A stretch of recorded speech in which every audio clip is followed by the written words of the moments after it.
जी हाँ दोस्तों, आज की वीडियो में बात करेंगे कॉलेज एडमिशन 2022 के बारे में। आपको पता होगा कि BA, BCom, BSc, BA, LLB के आज से कॉलेज में एडमिशन होना स्टार्ट हो गए हैं रेगुलर। जी हाँ दोस्तों, अगर आप रेगुलर सरकारी कॉलेज में या प्राइवेट कॉलेज में एडमिशन लेना चाहते हैं BA, BCom, BSc first year में, तो इसके लिए हमें काउंसलिंग से गुजरना होता है, जिसके लिए सबसे पहले हमें एक रजिस्ट्रेशन करवाना होता है ई प्रवेश पोर्टल के माध्यम से। तो हमें वो रजिस्ट्रेशन कैसे करना है, तो रजिस्ट्रेशन करने के लिए हमें क्या क्या काम करना है, पूरी जानकारी को इस वीडियो के माध्यम से हम देखेंगे। वीडियो को शेयर कर देना है सभी के साथ में। कोई भी डाउट हो कमेंट करें। इंस्टाग्राम पर फॉलो नहीं किया फॉलो कर लीजिए, लिंक आपको डिस्क्रिप्शन बॉक्स में मिल जाएगा। ठीक है, हम यहाँ पर रजिस्ट्रेशन से लेकर प्रिंट तक पूरी जानकारी को देखेंगे और इस वीडियो को देखने के बाद में और कोई भी वीडियो देखने की आपको आवश्यकता नहीं पड़ेगी। ठीक है, तो बीए, बीकॉम, बीएससी, बीएलएलबी का रजिस्ट्रेशन हमें कैसे करना है, तो इसके लिए सबसे पहले ई प्रवेश पोर्टल पर हमें चलना होगा। तो चलिए हम ई प्रवेश पोर्टल पर चलते हैं। तो जैसा कि देख पा रहे हैं हम ई प्रवेश पोर्टल पर आ चुके हैं। आपको गूगल में ई प्रवेश सर्च करना है, आपके सामने इस तरह का इंटरफेस आ जाएगा। यहाँ पर दिखाई देगा ऑनलाइन प्रवेश प्रक्रिया 2022-23। ठीक है, ऑनलाइन प्रवेश प्रक्रिया 2022-23 आपको दिखाई दे जाएगा। यहाँ पर दिखाई देगा अंडर ग्रेजुएट और पोस्ट ग्रेजुएट, तो इसमें से आपको अंडर ग्रेजुएट वाले लिंक पर क्लिक करना है। ठीक है, बीए, बीकॉम, बीएससी, बीएलएलबी आपको इस लिंक पर क्लिक कर देना है। तो हम यहाँ पर क्लिक कर देते हैं। आपके सामने ये पूरा इंटरफेस आएगा, लेकिन इसमें से आपको अंडर ग्रेजुएट वाले लिंक पर क्लिक करना है। अब हमारे सामने इस तरह का इंटरफेस आ जाएगा। यहाँ पर दोस्तों रजिस्ट्रेशन करने के लिंक दिखाई देंगे। सबसे पहले हमें रजिस्ट्रेशन करना है, नंबर 2 पर करनी है चॉइस फिलिंग। ठीक है, तो आज के इस वीडियो हम देखेंगे रजिस्ट्रेशन करना, और फिर दूसरा वीडियो अपलोड किया जाएगा, उसमें हम चॉइस फिलिंग करना सीखेंगे। तो रजिस्ट्रेशन कैसे करना है, तो रजिस्ट्रेशन करने के लिए आपको नंबर 1 पर एक लिंक दिखाई देगा, उस लिंक पर क्लिक करना है। 17 मई से 30 मई तक ये लिंक है जो कि एक्टिवेट रहेगा फर्स्ट राउंड के लिए। इसके बाद में सीएलसी राउंड फर्स्ट आएगा, इसके बाद सीएलसी सेकंड राउंड आएगा, इसके बाद सीएलसी थर्ड राउंड आएगा। टोटल 4 राउंड करवाए जाएंगे। तो अभी हमारा फर्स्ट राउंड चल रहा है जो कि 30 मई तक इसके रजिस्ट्रेशन किए जाएंगे। ठीक है, तो रजिस्ट्रेशन करने के लिए आपको इस लिंक पर क्लिक करना है, और दूसरा जो लिंक दिया गया है वो दिया गया है, मान के चलिए आपने रजिस्ट्रेशन किया, रजिस्ट्रेशन आपने पूरा नहीं कर पाया, 2, 3, 4 स्टेप किए, इसके बाद में कुछ प्रॉब्लम की वजह से आपने वो नहीं कर पाया, तो फिर आपको वहीं से जो कि फिल करना होगा रजिस्ट्रेशन फॉर्म। तो आप सेकंड लिंक का माध्यम से आप अपना रजिस्ट्रेशन फॉर्म फिर से ओपन करके फिल कर सकते हैं सेकंड लिंक के माध्यम से। ठीक है, तो हम जो कि फर्स्ट लिंक पर क्लिक करेंगे तो हमारे सामने इस तरह का इंटरफेस आ जाएगा। जैसा कि देख पा रहे हैं यहाँ पर आपको रजिस्ट्रेशन करना है, और रजिस्ट्रेशन करने से पहले यहाँ पर दोस्तों आपसे एक ऑप्शंस पूछा जाएगा कि माध्यमिक शिक्षा मंडल मध्य प्रदेश राज्य ओपन स्कूल केंद्रीय माध्यमिक शिक्षा बोर्ड से हायर एजुकेशन परीक्षा उत्तीर्ण की है, सम्मिलित हुए हैं। अगर आपने इन तीनों बोर्डों में से किसी बोर्ड में से अगर आपने 12th क्लास को पास किया है तो यहाँ पर आपको यस करना होता है। ठीक है, अगर आपने इन तीनों बोर्ड में से किसी भी बोर्ड में से अगर परीक्षा पास नहीं की है, यानी कि आप अदर स्टेट के स्टूडेंट हैं, तो यहाँ पर आपको नो पर क्लिक करना होता है। क्या करना होता है, यहाँ पर आपको नो पर क्लिक करना होता है। अगर आपने एमपी बोर्ड से किया है, सीबीएसई बोर्ड से किया है या ओपन बोर्ड से किया है तो आपको यस करना होता है। अगर आपने इन तीनों बोर्ड में से किसी भी बोर्ड में से 12th क्लास को पास नहीं किया है, यानी कि अगर आप अदर स्टेट के स्टूडेंट हैं, तो फिर आपको क्या करना होता है, फिर आपको नो पर क्लिक करना होता है। जब आप दोस्तों नो पर क्लिक करते हैं आपके सामने पूरा ब्लैंक फॉर्म ओपन हो जाता है। मैं आपको बता देता हूं, जो कि कुछ इस तरह से आता है। हमने यहां पर नो पर क्लिक किया तो हमारे सामने इस तरह का फॉर्म ओपन हो जाता है। इसको हमें पूरा फिल करना होता है, नेम, डेट वगैरह सभी चीज़ें फिल करनी होती हैं। लेकिन अगर आपने एमपी बोर्ड, सीबीएसई बोर्ड से किया होता है तो फिर वहाँ पर आपको रोल नंबर फिल करके ऑटोमेटिक फिल किया हुआ आ जाता है। तो देखिए यहाँ पर हम 12th बोर्ड पर सिलेक्ट करेंगे। 12th बोर्ड हमने कौन से बोर्ड से किया है, हमने एमपी बोर्ड से किया है, तो एमपी बोर्ड पर सिलेक्ट करेंगे। अगर आपने सीबीएसई बोर्ड से किया है तो फिर आप सीबीएसई बोर्ड सेलेक्ट कर देंगे। यहाँ पर आपने 12th क्लास किस वर्ष पास किया है वो वर्ष आपको सेलेक्ट करना है, 2022, 2021। इसके बाद 12th का रोल नंबर और मदर्स नेम यहाँ पर डालना है। लेकिन अगर आप सीबीएसई बोर्ड सेलेक्ट करोगे तो यहाँ पर सीबीएसई बोर्ड में आपको मदर नेम की जगह पर कैंडिडेट नेम यानी कि आपको डालना है, और एमपी बोर्ड के स्टूडेंट को यहाँ पर मदर का नेम डालना है। यानी कि बस यही चेंजिंग होती है और कोई भी यहाँ पर चेंजिंग नहीं होती है। तो हमने यहाँ पर किया है एमपी बोर्ड से, तो हम यहाँ पर एमपी बोर्ड को सिलेक्ट कर लेते हैं, और इसके बाद यहाँ पर गेट डिटेल्स पर हम यहाँ से क्लिक कर देंगे। तो यहाँ पर हम क्लिक करते हैं गेट डिटेल्स पर। तो जैसा कि देख पा रहे हैं हमने यहाँ पर गेट डिटेल्स पर क्लिक किया तो हमारे सामने इस तरह का इंटरफेस आ जाएगा। ठीक है, हमने जैसे ही गेट डिटेल्स पर क्लिक किया तो हमारे सामने हमारा name, father's name, mother's name, ये सभी चीज़ आ गई। अब यहाँ पर हमें क्या करना है, डेट ऑफ बर्थ फिल करनी है। जो भी हमारी डेट ऑफ बर्थ है वो फिल करना है, कंफर्म करना है डेट ऑफ बर्थ को। अब जेंडर सेलेक्ट करना है, जो भी आपका मेल फीमेल जेंडर है यहाँ पर कंफर्म जेंडर करना है। तो हमने जेंडर सेलेक्ट कर लिया। इसके बाद में रिलीजियन, हिंदू, मुस्लिम, सिख, ईसाई, जो भी है आपका रिलीजन। यहाँ पर आपको ब्लड समूह सेलेक्ट करना है, तो नॉट नाउन पर कर लेना है। यहाँ पर अपना मैरिटल स्टेटस सिंगल, और यहाँ पर अपनी समग्र आईडी। और अगर आपको अपनी समग्र आईडी नहीं पता है तो इसको खाली छोड़ देना। इसके बाद आपको अपनी ईमेल आईडी फिल कर देनी है, और यहाँ पर आपको अपना मोबाइल नंबर फिल करना है। यहाँ पर आपको खुद का ही मोबाइल नंबर फिल करना है, जिससे क्या है दोस्तों, आपको भविष्य में कोई भी परेशानी नहीं होगी। यहाँ पर वेरीफाई मोबाइल नंबर पर हम क्लिक कर देते हैं, जिससे हमारा मोबाइल नंबर वेरीफाई हो जाएगा। तो जैसे ही हमने अपना वेरीफाई मोबाइल नंबर पर क्लिक किया, हमारे सामने आ जाएगा हमारा वेरिफिकेशन कोड। जो भी हमारा वेरिफिकेशन कोड होता है वो क्या होगा वो मैं आपको बताऊं। आपको जो भी मोबाइल नंबर है उस मोबाइल नंबर पर 4 अक्षर का एक OTP आ गया होगा, मैं बता देता हूं आपको। तो दोस्तों कुछ इस तरह का OTP आया होगा आपके पास में। यहाँ पर आप देख पा रहे हैं OTP है 9626। तो इस OTP को आपको फिल करना है वहाँ पर। जैसे ही आप OTP फिल करते हैं, यहाँ पर वेरीफाई पर आपको क्लिक कर देना है। ठीक है, हम वेरीफाई पर क्लिक करेंगे, हमारे सामने इस तरह का इंटरफेस आ जाएगा। यहाँ पर हमें अब पासवर्ड बनाना है। ठीक है, यहाँ पर आपको अब पासवर्ड बनाना है। अब पासवर्ड क्या बनाना है मैं आपको बता देता हूँ। तो आपको कुछ ऐसा पासवर्ड बनाना है जो स्ट्रॉन्ग हो। ठीक है, जो स्ट्रॉन्ग हो और 6 अक्षर से 15 अक्षर के बीच में होना चाहिए। जैसे कि मेरा नाम शुभम है, तो मैंने एस चूँकि कैपिटल ले लिया, बाकी के 4 अक्षर मैंने ले लिए स्मॉल। इसके बाद में कुछ स्पेशल कैरेक्टर लगाना है, जैसा कि @ लगा सकते हैं आप, हैज भी लगा सकते हैं। और यहाँ पर आपको गिनती लेनी है 1 2 3 4, इस तरह से आपको ले लेना है। तो एक आपको स्ट्रॉन्ग पासवर्ड बनाना है। आप अपने नाम का इस तरह से स्ट्रॉन्ग पासवर्ड बना सकते हैं। इसके बाद यहाँ पर कन्फर्म पासवर्ड पर क्लिक करना है, यानी कि आपने जो पासवर्ड बनाया है वही पासवर्ड यहाँ पर कन्फर्म करना है, और सेव एंड नेक्स्ट पर आपको क्लिक कर देना है। चलिए यहाँ से हम सेव एंड नेक्स्ट कर देते हैं। जैसे ही हमने अपना पासवर्ड बनाया, हमारा जो एप्लीकेंट आईडी है वो आ जाएगा, और एक मैसेज भी आ गया होगा आपके मोबाइल नंबर पर एप्लीकेंट आईडी का, जिसमें आपकी जो एप्लीकेंट आईडी है वो आ चुकी है। 122 000 से आपकी एप्लीकेंट आईडी स्टार्ट है। अब यहाँ पर आपको क्या करना है, नेशनलिटी सिलेक्ट करनी है। यहाँ पर इंडियन पर चेक मार्क करना है। जो भी आपका एड्रेस है वो आपको एड्रेस फिल करना है, जिस तरह से यहाँ पर एड्रेस दिया है इस एड्रेस को फिल करना है, और सेव एंड नेक्स्ट पर आपको क्लिक कर देना है। ठीक है, ये एड्रेस तो आपको फिल करना है, जो भी आपका एड्रेस होता है वो फिल कर लीजिए। ठीक है, तो दोस्तों अब हमने अपना बेसिक डिटेल्स फिल कर लिया, कॉन्टैक्ट डिटेल्स फिल कर लिया। अब हमें अपना रिजर्वेशन एंड वेटेज जो कि डिटेल्स है फिल करना है। ये पूरा फॉर्म हमारा रजिस्ट्रेशन फॉर्म 8 स्टेप में फॉलो होता है, पूरा फिल होगा। अभी हम 3rd स्टेप पर आ चुके हैं। 3rd स्टेप पर हमें क्या करना है, 3rd स्टेप पर हमें सिलेक्ट करना है, आप मध्य प्रदेश के मूल निवासी हैं तो यस करना है। अगर आप मध्य प्रदेश के मूल निवासी नहीं हैं तो नो कर देना है। ठीक है, अगर आप मध्य प्रदेश के मूल निवासी नहीं हैं तो तभी आपको नो करना है। हम मध्य प्रदेश के मूल निवासी हैं तो हम यस कर देंगे, यानी कि मध्य प्रदेश के मूल निवासी रहते हैं। अल्पसंख्यक कैटेगरी में आते हैं तो माइनॉरिटी, अन्यथा आपको नॉन माइनॉरिटी, जैसे कि जैन समुदाय माइनॉरिटी के अंतर्गत आते हैं। जिनकी संख्या अल्प होती है उनको अल्पसंख्यक यानी कि माइनॉरिटी कहते हैं, और जो नॉन माइनॉरिटी में आते हैं वो नॉन माइनॉरिटी, जो भी हैं वो आपको पता होगा। आपको कैटेगरी सेलेक्ट करिए। अगर आप जनरल कैटेगरी के स्टूडेंट हैं तो यहाँ पर आपसे कुछ भी चीज़ें नहीं पूछेगा, बस यहाँ पर आपको अपने परिवार की वार्षिक आय डालनी है। जो भी आपकी इनकम सर्टिफिकेट में वार्षिक आय होती है वो आपको वार्षिक आय फिल करनी होती है। ठीक है, लेकिन अगर आप जनरल EWS सेलेक्ट करेंगे तो यहाँ पर आपको जनरल EWS में भी कुछ नहीं मांगेगा। लेकिन अगर आप यहाँ पर दोस्तों OBC को सिलेक्ट करते हैं तो यहाँ से आपको 2 चीज़ें पूछी जाती हैं।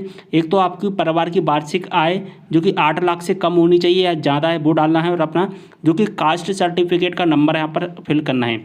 ऐसे ही SC और ST में होता है। SC ST में केवल यहाँ पर कास्ट सर्टिफिकेट का नंबर फिल करना होता है, और कोई भी यहाँ पर काम नहीं करना होता है। ठीक है, तो हम जनरल कैटेगरी है तो जनरल ही यहाँ पर सेलेक्ट करेंगे।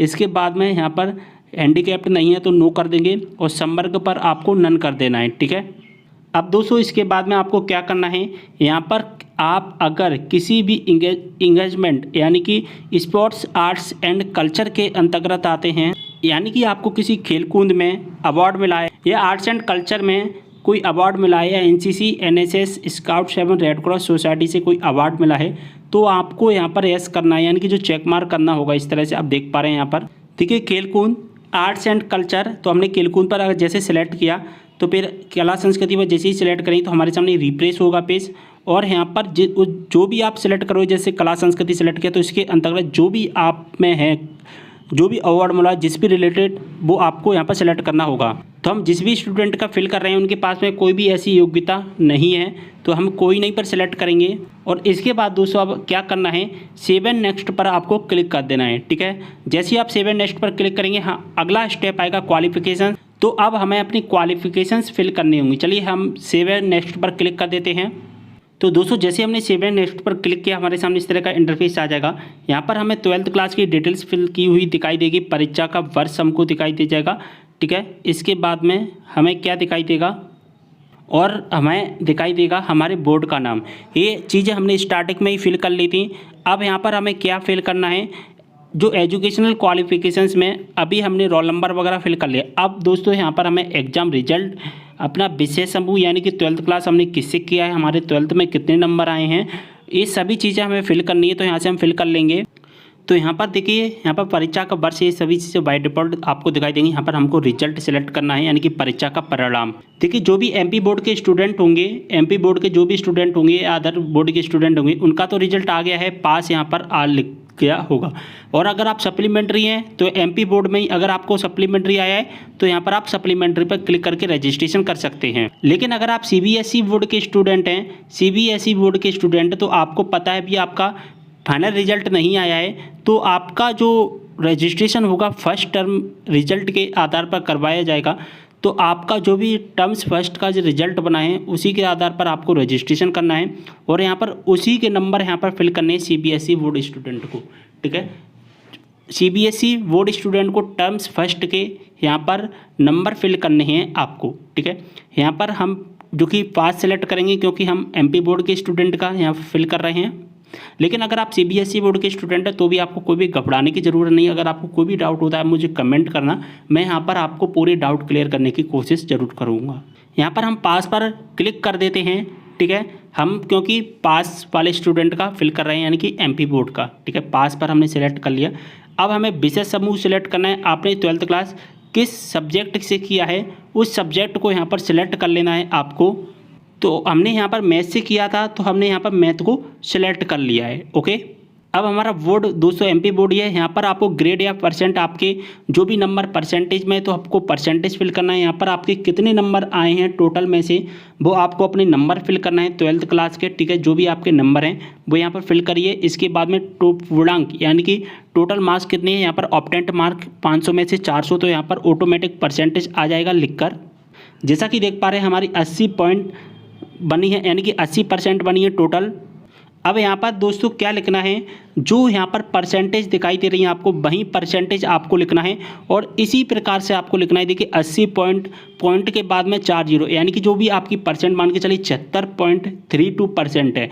अब आपको 76.32 नहीं लिखना है, 76.32 के बाद में 00 भी लिखना है। इस तरह से यानी कि दशमलव के बाद 4 अंक तक आपको परसेंट लिखनी है। जैसे कि यहाँ पर एक एग्जाम्पल लिखा गया है कि देखिए प्रतिशत दशमलव से 4 अंकों तक लिखना है। जैसे कि 50% होने की स्थिति में 50.1234 बार जीरो, जैसे कि मान के चलिए हमारी किसी स्टूडेंट की परसेंटेज है 91, तो 91.1234 इस तरह से आपको अपनी परसेंटेज लिखनी है। ठीक है, इसके बाद में आपको क्या करना है, अगर आपके पास में एडिशनल सब्जेक्ट है, यानी कि मान के चलिए हमने मैथ लिया है और मैथ के साथ साथ आपने कुछ एडिशनल सब्जेक्ट भी लिया है, बायो लिया है मान के चलिए, तो यहाँ पर आपको येस नो सिलेक्ट करना है। तो देखिए अगर एडिशनल सब्जेक्ट है तो येस नो आपको सिलेक्ट करना है, अगर येस है तो आपको येस पर सिलेक्ट करना है। इस तरह से मैसेज आएगा, ओके पर आपको क्लिक कर देना है।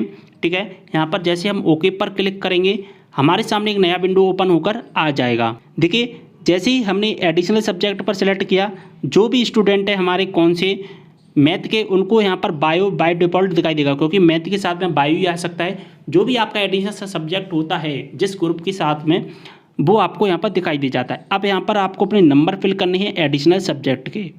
अब यहाँ पर एडिशनल सब्जेक्ट में आपको नंबर किस तरह से लिखनी है, तो यहाँ पर लिखा गया है नोट में कि अतिरिक्त विषय होने की दिशा में कुल प्राप्तांकों में से, यानी कि आपको जो भी कुल प्राप्तांक मिले हैं, जो भी आपको कुल प्राप्तांक मिले हैं, यानी कि ये तो हो गया आपका कौन सा प्राप्तांक, ये हो गया आपका कौन सा प्राप्तांक जो आपका जो एडिशनल सब्जेक्ट वाला नहीं है। ठीक है, अगर आपको एडिशनल सब्जेक्ट मिला है तो एडिशनल सब्जेक्ट में जो आपका एडिशनल सब्जेक्ट है उसके नंबर को आपको जोड़ना है। लेकिन आपका इससे पहले जो मैथ है, ठीक है, एडिशनल सब्जेक्ट से पहले मैथ है, मैथ के नंबर को उसमें से हटा देना है। और मैथ के नंबर को जो हटाने के बाद में एडिशनल सब्जेक्ट के नंबर को ऐड करके जो भी आपके टोटल नंबर बनेंगे, जैसे कि 400 बने हैं, यहाँ पर 350 360 जो भी बन सकते हैं, और यहाँ पर आपको 500 में से डिवाइड करना है और यहाँ पर आपकी जो भी परसेंट बनेगी वो यहाँ पर आपको दिखाई दी जाएगी। देखिए मैं आपको अच्छी तरह से समझा चुका हूँ। आपको मैथ वाले नंबर को यहाँ से हटाना है। मैथ की जगह पर आपको क्या करना है, यहाँ पर बायो के नंबर को ऐड करना है, मैथ की जगह पर बायो के नंबर को ऐड करना है। जो भी टोटल नंबर बनते हैं वो यहाँ पर फिल कर देना है और यहाँ पर आपको अपनी परसेंटेज फिल कर देनी है, ठीक है। अगर आपका एडिशनल नहीं है तो यहाँ पर नो करना है और ये सभी चीज़ें आपको नहीं दिखाई देंगी, ठीक है। जो स्टूडेंट ऐसे हैं जिन्होंने एडिशनल सब्जेक्ट लिया है केवल उन्हीं के लिए ये वाला स्टेप है, अन्यथा और किसी भी स्टूडेंट के लिए ये वाला स्टेप नहीं है, ठीक है। यहाँ पर क्लियर मेंशन भी किया गया है कि जो मुख्य विषय है उनके अंकों को घटाकर अतिरिक्त विषय के अंकों को जोड़कर यहाँ पर हमको फिल करना है। तो यहाँ पर हम 7 नेक्स्ट पर क्लिक कर देते हैं जल्दी से। तो दोस्तों अब हमारे सामने इस तरह का इंटरफेस आ जाएगा। यहाँ पर दोस्तों अब क्या करना है, क्वालिफिकेशन के बाद में हमें अपना फ़ोटो और सिग्नेचर अपलोड करना है। क्या करना है, फ़ोटो और सिग्नेचर अपलोड। अब फ़ोटो और सिग्नेचर अपलोड करने के लिए यहाँ पर जो साइज रखा गया है 150 KB, यानी कि 150 KB से ज़्यादा का आपका फ़ोटो नहीं होना चाहिए। 100 KB से लेकर के 150 KB के बीच में फ़ोटो होना चाहिए। इसके बाद में यहाँ पर डायमेंशन रखी गई है, फ़ोटो की डायमेंशन रखी गई है 300 की विड्थ होनी चाहिए और हाइट यहाँ पर रखी गई है 350 की हाइट होनी चाहिए। साइन की अगर हम बात करें, साइन की यहाँ पर हाइट रखी गई है 120 px और विड्थ रखी गई है यहाँ पर 300 px, ठीक है। तो इनमें इन साइज के अंतर्गत ही आपको फोटो और सिग्नेचर अपलोड करना है। अगर आपको फोटो और सिग्नेचर अपलोड करने में कोई भी परेशानी आ रही तो आप मुझे कमेंट करें, मैं अलग से एक वीडियो बना दूंगा। मैं उस वीडियो में आपको अच्छे से बता दूंगा कि किस तरह से हमें फोटो साइन अपलोड करना है। तो आप फोटो साइन अपलोड करने के लिए यहाँ पर चूज फाइल पर क्लिक करना है, ठीक है। जैसे ही आपकी वो फाइल सेलेक्ट हो जाएगी यहाँ पर अपलोड पर क्लिक कर देना है। ऐसे ही चूज फाइल पर क्लिक करना है और अपलोड पर क्लिक कर देना है। तो जैसा कि देख पा रहे हैं हमने अपना फ़ोटो और साइन यहाँ पर अपलोड कर लिया है, यहाँ पर हो चुका है। जैसे ही आपके फ़ोटो साइन अपलोड हो जाते हैं यहाँ पर आपको चेक मार्क कर देना, यानी कि मुझे फ़ोटो स्पष्ट रूप से दिखाई दे रहा है, मुझे सिग्नेचर स्पष्ट रूप से दिखाई दे रहे हैं। तो जैसा कि देख पा रहे हैं हमने यहाँ पर चेक मार्क किया। इसके बाद में आपको अब क्या करना है, सेव एंड नेक्स्ट पर क्लिक कर देना है। इसके बाद जो अगला जो कॉलम आएगा, जो स्टेप आएगा वो आएगा डॉक्यूमेंट अपलोड करने का। तो जैसा कि देख पा रहे हैं अब हमें अपने डॉक्यूमेंट अपलोड करने हैं। अब दोस्तों सबसे पहले तो मैं आपको बता दूं यहाँ पर कौन कौन से डॉक्यूमेंट अपलोड होंगे। एक आपकी 10th क्लास की मार्कशीट अपलोड होगी, एक 12th क्लास की मार्कशीट अपलोड होगी, एक डोमिसाइल सर्टिफिकेट अपलोड होगा। ये सभी में सभी स्टूडेंट के लिए कॉमन रहेगा, चाहे आप EWS के स्टूडेंट हो, चाहे आप SC के हो, चाहे ST के हो, चाहे OBC के हो। लेकिन अगर आप अदर कैटेगरी के स्टूडेंट होते हैं, ये तो जनरल कैटेगरी के लिए स्टूडेंट के लिए है, ये 3 चीज़ दिखाई देंगी। जनरल और EWS में केवल 3 चीज़ें ही आपको दिखाई देंगी। लेकिन अगर आप OBC SC ST के स्टूडेंट हैं तो फिर आपको यहाँ पर 5 डॉक्यूमेंट अपलोड करने होते हैं टोटल। 10th क्लास की मार्कशीट, नंबर 2 पर 12th क्लास की मार्कशीट, इसके बाद नंबर 3 पर यहाँ पर हमारा हो गया डोमिसाइल सर्टिफिकेट। जैसा कि देख पा रहे हैं डोमिसाइल सर्टिफिकेट सभी का साइज 125 KB से ज़्यादा नहीं होनी चाहिए। OBC का इनकम सर्टिफिकेट, आय प्रमाण पत्र और अदर बैकवर्ड क्लास यानी कि जाति प्रमाण पत्र, आपका जाति प्रमाण पत्र भी अपलोड होता है। तो ये 5 डॉक्यूमेंट यहाँ पर अपलोड करने होते हैं आपको। डॉक्यूमेंट अपलोड करने का वही प्रोसेस है, यहाँ पर चूज फाइल पर क्लिक करना है, अपलोड कर देना है, चूज फाइल पर क्लिक करना है, अपलोड कर देना है, चूज फाइल पर क्लिक करना है, अपलोड कर देना है। और यहाँ पर 125 KB से ज़्यादा नहीं होना चाहिए और 50 KB से कम फोटो का जो डॉक्यूमेंट का साइज नहीं होना चाहिए। और यहाँ पर हाइट रखी गई है और वेट रखा गया है, इतनी जो डायमेंशन में आपका फोटो कह रहा हूँ सॉरी, आपके डॉक्यूमेंट अपलोड होने चाहिए। तो जैसा कि देख पा रहे हैं हमने अपने फ़ोटो सिग्नेचर को अपलोड यहाँ पर कर दिया है, ठीक है। जैसे ही यहाँ पर डॉक्यूमेंट को अपलोड कर दिया है हमने 3 डॉक्यूमेंट। इसके बाद में यहाँ पर चेक मार्क करना है, यहाँ पर चेक मार्क कर देना है। और यहाँ पर दोस्तों सबसे नीचे सेव एंड नेक्स्ट पर क्लिक कर देना है, ठीक है। यहाँ पर हम सेव एंड नेक्स्ट पर क्लिक कर देते हैं जल्दी से। तो फिर हमारा प्रिंट प्रीव्यू आ जाएगा, ठीक है। प्रिंट प्रीव्यू देख लेते हैं। अब सेव एंड नेक्स्ट करने के बाद 7th नंबर का स्टेप है प्रिंट प्रीव्यू का। तो दोस्तों अब जो इंटरफेस आएगा हमारे सामने, यानी कि जो नेक्स्ट स्टेप आएगा वो आएगा प्रिंट प्रीव्यू का। हमने अपने डॉक्यूमेंट को अपलोड कर दिया, अब हमारे सामने जो स्टेप आएगा वो आएगा प्रिंट प्रीव्यू। प्रिंट प्रीव्यू का मतलब होता है कि हमने जो भी डाटा अभी तक जो 6 स्टेप्स में फिल किया है उसको आप चेक कर लीजिए। ठीक है, प्रीव्यू का मतलब है कि एक बार पूरा डाटा देखना कि हमने जो फॉर्म फिल किया है वो एक बार आप चेक कर लीजिए कि कोई भी मिस्टेक तो नहीं है। हमने जो भी डाटा फिल किया है उस डाटा में कोई भी मिस्टेक तो नहीं है, आप एक बार चेक कर लीजिए। अगर कोई भी मिस्टेक है तो अभी आप एडिट कर पाएंगे। ठीक है, अभी आप एडिट कर पाएंगे। अगर आप अभी चेक नहीं करोगे और सबमिट कर दोगे तो फिर आपको एडिट करने में परेशानी होगी। तो यहाँ पर दोस्तों दिखाई देगा नॉट वेरीफाइड।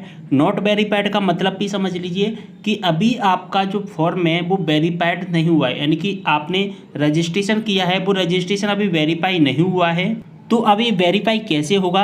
ये वेरीफाई हेल्प कॉलेज में जो हेल्प सेंटर बनाए गए हैं, कॉलेज के हेल्प सेंटर के द्वारा ऑटोमेटिक 10 से 15 दिन में ऑटोमेटिकली वेरीफाई कर दिया जाएगा। ठीक है, तो ऑटोमेटिकली वेरीफाइड हो जाएगा। ग्रीन कलर में यहाँ पर अगर आपकी में ग्रीन कलर में वेरीफाइड लिख कर आता है तो इसका मतलब है कि आपका जो फॉर्म है वो वेरीफाई हो गया है। अगर वेरीफाइड लिख कर नहीं आ रहा है तो अगर नॉट वेरीफाइड लिख कर आ रहा है तो आप कुछ टाइम वेट कर लीजिए, आपका ऑटोमेटिक वेरीफाई हो जाएगा। अब आपको यहाँ पर क्या करना है, 8 नंबर के स्टेप पर क्लिक करना है, proceed and lock registration. 8 number के स्टेप पर क्लिक करना है, प्रोसीड एंड लॉक रजिस्ट्रेशन पर आपको क्लिक कर देना है। जैसे ही आप क्लिक करोगे, क्लिक करने के बाद में आपको सबसे नीचे आना है और जैसे ही आप सबसे नीचे आ जाते हैं तो यहाँ पर आपको दिखाई देता है प्रोसीड टू पे रजिस्ट्रेशन फ़ी, यानी कि अब हमें अपनी फ़ीस पेमेंट करना है। अब पेमेंट कितना करना है वो आपको शो करेगा। यहाँ पर क्लिक करना है हमें सबसे पहले प्रोसीड टू पे रजिस्ट्रेशन फ़ी। तो हमारे सामने इस तरह का इंटरफेस आ जाएगा जिसके माध्यम से आपको पेमेंट करना है, उसके माध्यम से पेमेंट कर दीजिए। यहाँ पर जो पेमेंट लगेगा वो लगेगा आपको 150 रुपये का, जैसा कि देख पा रहे हैं। आपका टोटल पेमेंट रहेगा 150 का। ठीक है, और यहाँ से आपको सबमिट करना है, आपका पेमेंट हो जाएगा। और पेमेंट होने के बाद में आपके सामने जो रिसिप्ट आएगी उसका प्रिंट आउट निकाल कर आपको रख लेना है। और उसके बाद में क्या करना है, फिर आपको चॉइस फिलिंग करनी होगी। चॉइस फिलिंग कैसे करना है जल्दी इसके बारे में वीडियो अपलोड कर दिया जाएगा कि चॉइस फिलिंग कैसे करें। अब दोस्तों फीस के बारे में समझ लीजिए कि आपकी फीस कितनी रहने वाली है। तो देखिए यहाँ पर क्लियर मेंशन किया गया है कि जो फर्स्ट राउंड है, अभी फर्स्ट राउंड चल रहा है, उस फर्स्ट राउंड में 100 रुपये का पेमेंट रहेगा। ठीक है, 100 रुपये का पेमेंट रहेगा, 50 रुपये का पोर्टल चार्ज। तो इसलिए कितना हो जाता है रजिस्ट्रेशन चार्ज, वो हो जाता है 150 रुपये का, यानी कि फर्स्ट राउंड में रजिस्ट्रेशन चार्ज रहेगा 150 रुपये का। ठीक है, समस्त छात्राओं को निःशुल्क, ये तो हो गया मेल कैंडिडेट का 150 रहेगा। लेकिन जो फीमेल कैंडिडेट हैं यानी कि छात्रा हैं उनका रजिस्ट्रेशन फॉर्म फ्री रहेगा। ना तो उनको 100 रुपये लगेंगे, ना ही उनको पोर्टल चार्ज रहेगा, यानी कि टोटल फॉर्म क्या रहेगा, फ्री रहेगा। लेकिन अगर आप CLC राउंड में आएंगे, CLC राउंड यानी कि CLC राउंड में रजिस्ट्रेशन करोगे तो वहाँ पर 500 रुपये का चार्ज रहेगा, 50 रुपये का पोर्टल चार्ज रहेगा। और इस मेल कैंडिडेट के लिए भी रहेगा और फीमेल कैंडिडेट के लिए भी रहेगा।